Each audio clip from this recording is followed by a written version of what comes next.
YouTube family, good morning to all of you. আশা করছি তোমরা সবাই ভালো আছো, সুস্থ আছো, আমিও ভালো আছি। আরও একটা নতুন দিন, নতুন ব্লগে তোমাদের সবাইকে অনেক স্বাগত জানিয়ে দিনটা শুরু করছি। আজকে আমাদের এখানে ভোট, আর বাইরে চরম রোদ্দুর পড়েছে। মানে কালকে আবহাওয়া নিয়ে যতটা চিন্তা হচ্ছিল, আজকে ততটাই অন্য দিক দিয়ে চিন্তা হচ্ছে যে বাইরে বেরোলে কী দুরবস্থাটাই না হবে। আজকে যেহেতু বাবার অফিসে ছুটি, তো বাড়িতেও রান্নাবান্না, আর এক সকালের মধ্যে আবার বেরোতেও হবে, দুদিক দিয়ে চাপ। তো চলো আজকে দিনটা শুরু করি। আমি স্নানটা সবার আগে সেরে নিয়েছিলাম, আর স্নান করতে সবেমাত্র বাথরুমে গিয়েছি, তারপরেই কলের মিস্ত্রি চলে এসেছে। বাথরুম থেকে বেরোলাম, আমার মামা শ্বশুর বাড়িতে এলেন, ওখানে দেরি হলো। নিচে এলাম, দেখছি আমার ভিডিও তৈরি করতে হবে, যেহেতু কালকে রাত্রেবেলায় আমার ভিডিও শ্যুট করা ছিল না, সেই কারণে সব দিক থেকে চাপের পর চাপ। ঘরটা আগে পরিষ্কার করে নিয়েছি, এবার চুল শুকনো করে বসে ভিডিও দেখে তারপর আবার কন্টেন্টের দিকে মনোযোগ দিয়ে তারপর আমি রান্না করতে যেতে পারবো। ভেবেছিলাম কর্নফ্লেক্স খাবো, কিন্তু আজ আর সেটা হলো না। একটা ক্রিম পাউরুটি খেয়ে নিই, কারণ কর্নফ্লেক্স এখন ওপরে যেতে হবে, তৈরি করতে হবে, তারপর ওপরের কাজে আবার মত্ত হয়ে যাব, দেরি হয়ে যাবে। তো চলো আজকে দিনটা শুরু করলাম মোটামুটি এখন থেকে। তোমরাও দেখতে থাকো, সঙ্গে থাকো।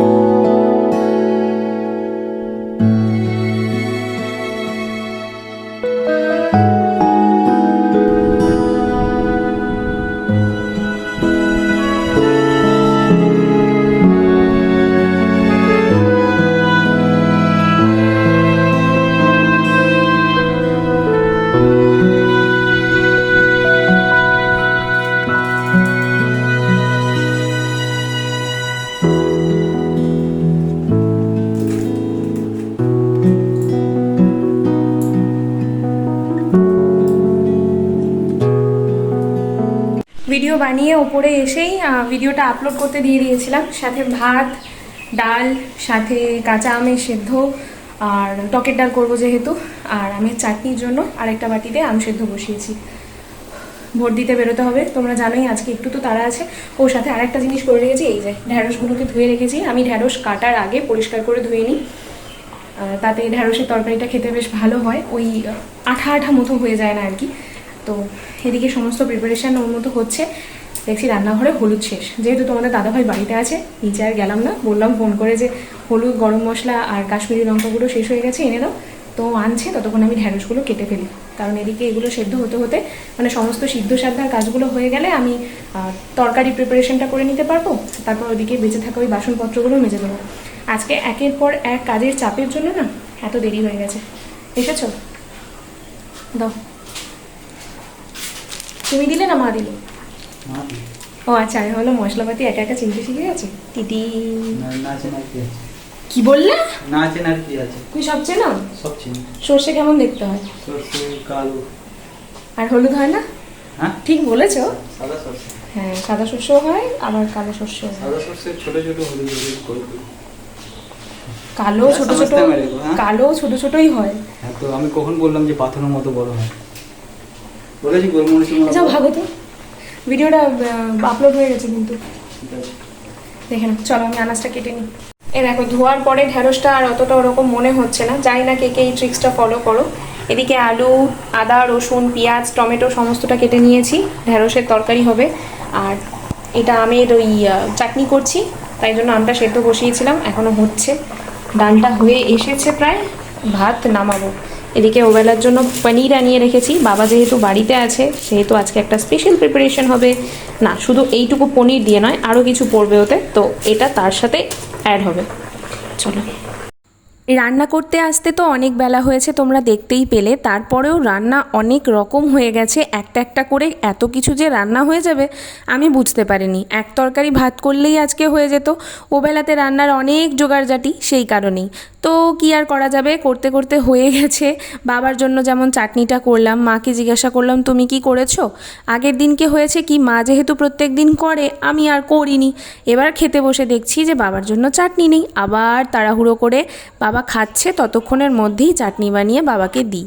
তাই আজকে আগাম জিজ্ঞাসা করে, ছুটির দিন হলেই আমার শ্বশুরমশাইয়ের একটু চাটনি দরকার হয় খাওয়ার শেষ পাতে, সেই কারণেই আমি আর কি জিজ্ঞাসা করে আগে ভাগেই বানিয়ে রেখে দিয়েছিলাম। এখানে আজকে ঢ্যাঁড়স আলুর তরকারি করেছি, আমি জানি আমার একার জন্য তো হয়ে যাবে, তারপর একটা একটা করে এত কিছু খেলায় করলে জানো তো অনেক কিছু হয়। কত তাড়াতাড়ি রান্না হয়ে যাচ্ছে। এখন কটা বাজে দাঁড়াও দেখি, 14টা 53, মানে 2টো 53 বাজে। কখন এলাম? 1:45 রান্না করতে এলাম। ঢেঁড়স আলুর তরকারি মোটামুটি হয়ে গেছে, শুধু মশলা কষিয়ে মিনিট 10 ফোটাবো। টকের ডাল হয়েছে, চাটনি হয়েছে, ভাত হয়েছে, শুধু এবার অমলেটটা করা বাকি আছে, আমার রান্না হয়ে যাবে। মেঝে পরিষ্কার করে বাসনপত্র সমস্ত মেজে গুছিয়ে দিয়েছি, শেলফে কিছু নেই, যেহেতু বিকেলবেলা রান্না করব সেই কারণে। এখন ওই ঢেঁড়স আলুর তরকারিটা হতেই যায় একটু সময় লাগছে, ভুল হলো, ওটা যদি আমি আরেকটা কড়াই নিয়ে বসিয়ে দিতাম ওটাও আমার এতক্ষণে হয়ে যেত। কি করা যাবে, মাথাটা সেই মুহূর্তে কাজ করেনি। আর মা গেছে স্নানে, তোমাদের দাদাভাই বললো যে তাড়াতাড়ি করো, কারণ রান্না করে বেরিয়ে যেতে হবে, এসে খাওয়া দাওয়া হবে। সেই জানলাম 4টে বাজবে, রান্নাটা করা থাকলে তবু তো সুসার। এই হচ্ছে ব্যাপার। চলো তরকারিটা রান্না করে নিই। আর টিপ পরেছিলাম, অত শখ করে টিপ এনে দিল, সকালবেলা স্নান করে উঠেই টিপটা পরলাম, টিপ গেছে, উঠে গেছে মুখ ধুতে গিয়ে। জামাটা আমার কোথাও আছে কিনা কে জানে। মুখটা জল দিলাম, মানে আদা রসুন তিতো করছিলাম তো, ছিটকেছে, জ্বালা জ্বালা জ্বালা জ্বালা করছিল, ওই জন্য মুখে জল দিলাম। আজকে তাড়াহুড়ো করে কোনো মশলা আর বাটা হয়নি, একটু আদা রসুন থিতো করেই দিয়ে দিয়েছিলাম। তবুও কিন্তু ঢ্যাঁড়স আলুর তরকারিতে কোনো রকম স্বাদের কমতি হয়নি, সব রান্নাই ভালো হয়েছিল খেতে। শেষে কি হয়েছে জানো, খেতে বসে তোমরা দেখতে পাবে। আমি তো শেষ পাতের জন্য একটা অমলেটও করেছিলাম, মানে আমার শেষে মনে পড়েছে আর কি, শেষ পাতে বলা ভুল, আমার জন্য একটা অমলেট করি, তো সেটা ডাল দিয়ে খেতে ভালো লাগবে, অন্য কিছু ভাজা তো করিনি। তা আমি জানতাম যে ওখান থেকে কিছুটা তোমাদের দাদাভাইকে দেবো। তারপর দেখি খেতে বসে যে মাও আজকে আলু ডিম ভাজাই করেছে, তাই বললাম যাকগে তাহলে আমি একাই খেয়ে নেবো। ও রান্না শেষ হয়ে গেছে, নিচে চলে যাই, কারণ পুরো ঘড়ির কাঁটায় 3টে বাজে, আর উপরে থাকাটা ঠিক নয়। মায়ের স্নানও হয়ে গেছে, আমার রান্না শেষ। বাসনটা মাজা হয়নি, কারণ বিকেলে আসবো, আর তাড়াহুড়ো করে মাজলাম না, আর তাছাড়া বাসন মাজা সাবানও শেষ। তো নিচে থেকে এনে এখন সাবানটা একটু নরম হবে, তারপর ভাজবো বলছি, মাজবো, অনেকটা সময়ের ব্যাপার। তার থেকে রান্নাগুলো দেখিয়ে নিই, তারপর নিচে গিয়ে রেডি হয়ে নিই ঝটপট। ডিলিশিয়াস ঢেঁড়স আলুর তরকারি, ওদিকে অমলেট আর ভাত। এটা ফোনের ফ্ল্যাশ দিয়ে দেখাচ্ছি, কারণ এই ফোনটা এত হিট হয়ে গেছে যে আর ফ্ল্যাশটা জ্বলছে না। দাঁড়াও, এই হলো আমের চাটনি, আর সাথে টকের ডাল, ডবল ডিমের অমলেটের সাথে জমি ক্ষীর। তো চলো দেখানো কমপ্লিট, আমি নিচে যাই, খেতে তো ইচ্ছে করছে কিন্তু এসে খাবো। ঠিক আছে, চলো টাটা। আজকে জানো তো মা বাবা ভোট দিতে চলে গেছে, আর আমরা খেতে বসেছি। ও বললো আমরা খেয়ে নিয়ে তারপর যাব। তা খেতে বসে দেখছি, বললামই আমার শাশুড়ি মা আলু ডিম ভাজা করেছে। আমি বললাম ওই যে মা আলু ডিম ভাজা করেছে, আর কিন্তু দেবো না। তখন বলছে দেবে না মানে তোমার ঘাড় দেবে, ওই কথাতেই আমি আর কি এত হাসছি। আর ওদিকে ওর পাতে আমি একসাথে পুঁইশাক আর মাছের মাথা দিয়ে তরকারি করেছিলেন আমার শাশুড়ি মা, বলেছিল তোমার পছন্দের তরকারি একটু খেয়েও। তা আমি তখন ওই তরকারিটা ওখান থেকে নিচ্ছি বলে বলছে এই যে তুমি নিলে, এবার আমাকে হাফাহাফি দিয়ে দিও, কিছু নিলে তাহলেই কিছু দিতে হবে কিন্তু। ওই কথাই আর কি খেতে বসে আমাদের মধ্যে হচ্ছিল, আর হাসাহাসি করছিলাম আমরা। আজকে অনেক দিন পর তোমাদের সাথে কিন্তু একসাথে ক্যামেরা শেয়ার করতে পারলাম। যেখানে ভোট দিতে যাওয়ার কথা ছিল সেখানে তোমাদের দাদাভাই বললো মা বাবা চলে গেছে, আসবে তারপর আমরা যাব, ততক্ষণে খেয়ে নাও। আমি বললাম খেয়ে দিয়ে উঠে যেতে কষ্ট হবে, তার আগেই কাজটা করে আসি না। কোনো কথা শুনলো না, সেই 4:45 বাজে, এখন না হলেও বেরোতে বেরোতে 4:45 তো হবে। যে যার কর্মধর্ম বলে কোনো লাভ নেই। খেয়ে দিয়ে উপর থেকে নিচে এলাম, এখন মাথার মধ্যে প্রচুর চাপ। ভিডিও বানাতে হবে, রান্নাঘর পরিষ্কার করতে হবে, এক বেসিন বাসন পড়ে আছে সেগুলো মাজা ধোয়া করতে হবে। রাতে স্পেশাল 2টো ডিশ রান্না করব, ডিশ রান্না করব, তো সেটাও প্রিপেয়ার করতে হবে।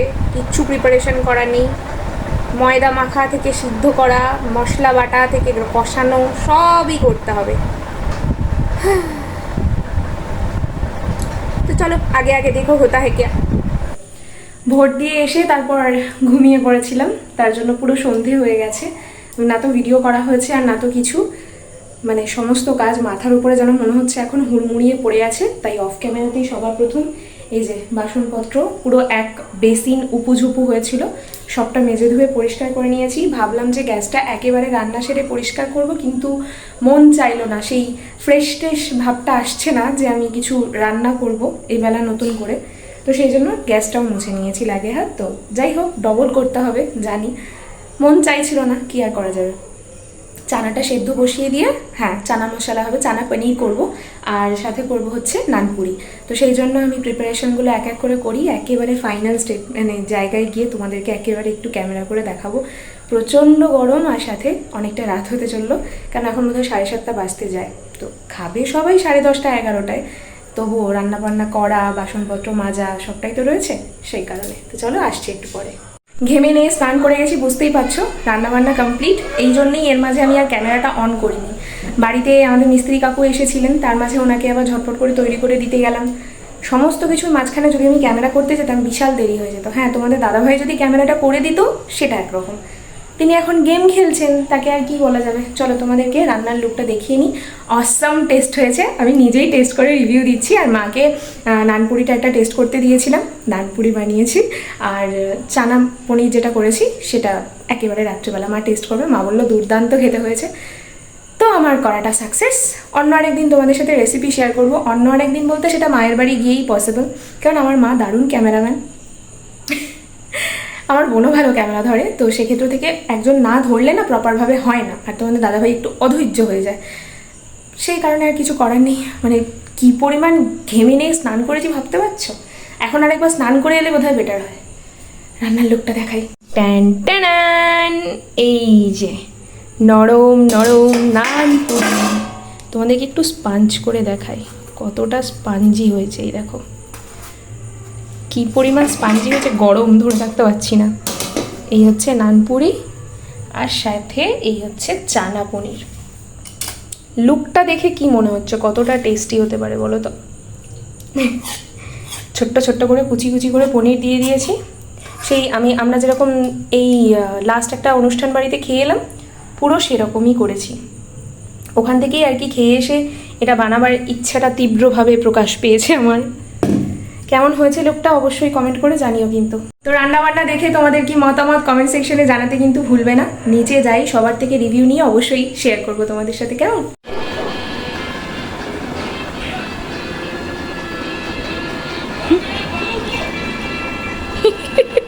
ভোগের থালা। কি গো, কেমন খেলে? কেমন খেলে? রেস্টুরেন্ট স্টাইল হয়েছিল চানা পনির? চানা পনিরটা হ্যাঁ, আর নানপুরি? নানপুরি ভালো হয়েছে, পুরো বিয়ে বাড়ি খেলাম মনে হলো। এত ভাবতে হচ্ছে? হ্যাঁ। কেন? ভেবে না বললে হবে? ভেবে না বল, মানে কম্প্যারিজন করছি আমি, বিয়ে বাড়ির কেমন স্বাদ আর তুমি কেমন বানিয়েছো, দুটো দিকটা ভেবে বলতে হবে। অ্যাকিউরেট হয়েছে না 19-20 কম? অ্যাকিউরেট, আমার তো অ্যাকিউরেটই লাগলো। এবার 19-20 হয়তো কোথাও নুন কম কোথাও নুন বেশি। আমার না, নুন টুন তো মা বললো সবই ঠিক আছে। আমি যা আমার ভালো লেগেছে, তো আমার একদম অ্যাকিউরেট লেগেছে, খুব আনন্দ করে 5টা খেয়ে নিয়েছি। বাবারও ভালো লেগেছে, মায়েরও ভালো লেগেছে। বাবা খুব কমই তারিফ করে, আমি তো তবুও মন রাখার জন্য তারিফ করি। কি বললে? না, এটা সত্যিকারই ভালো হয়েছে। ফালতু মন রাখার জন্য তারিফ করে, যেটা খারাপ হয় আমি সেটা বলি যে এটা ভালো হয়নি। আজকেরটা সত্যিই ভালো হয়েছে। হ্যাঁ ভালো হয়েছে, তো আমি কখন বললাম যে খারাপ হয়েছে? সেদিনে অনুষ্ঠান বাড়িতে যেমন খেয়েছিলাম পুরো অ্যাকিউরেট ওরা। ভালো হয়েছে একদম। শুধু ওই কি বলে ইস্ট দিয়ে করলে খুব ভালো হতো। ইস্ট দিয়ে না করেও তো পাউরুটির মতোই হয়েছে, ভালো হয়েছে টেক্সচারটা পুরোপুরি। ইস্ট দিয়ে খাওয়াটা বেস্ট হয় না, মানে ফ্লাফিটা হয় নাকি? না, যে তুমি ওই ফ্লাফিটাই পেয়েছো, তোমাকে তো দেখালাম পাউরুটির মতো পুরো টেক্সচার ছিল। ইস্ট দিয়ে করলে ওটা কি হবে, আরো ফ্লাফি হবে। সেটা খাওয়া তো ঠিক নয়। ঘরোয়া খাচ্ছ যখন, ঘরোয়াভাবেই খাওয়াটা বেটার। বিয়ে বাড়ি খাওয়াচ্ছ আবার ঘরোয়া, ইনগ্রেডিয়েন্টগুলো তো ঘরোয়া না, এখানে কোনো টেস্ট মেকার দেওয়া আছে এক্সট্রা করে, না কোনো রকমভাবে কোনো তোমার ইস্ট দেওয়া আছে, তো ঘরোয়া হলো না? কি বন্ধুরা বলো, ঘরোয়া হলো না বলো, তাই না? ভালো হয়েছে, এমনি ভালো হয়েছে। ওভারঅল 100-এ 99.9। চল, তোমার কাছ থেকে আর 1% চাইও না, কারণ 1% তো না তো? যতই খাও ঘরের লোক নিন্দে করবেই, বাইরের লোক হলে বলতো ওয়া ওয়া ওয়া ওয়া ওয়া ওয়া। চলো বন্ধুরা, আজকের মতো ভিডিওটা এখানে শেষ করছি। ভিডিওটা ভালো লাগলে do like, comment, share, subscribe our channel. Tata guys, দেখা হবে খুব শিগগিরই নতুন একটি ভিডিওর সাথে।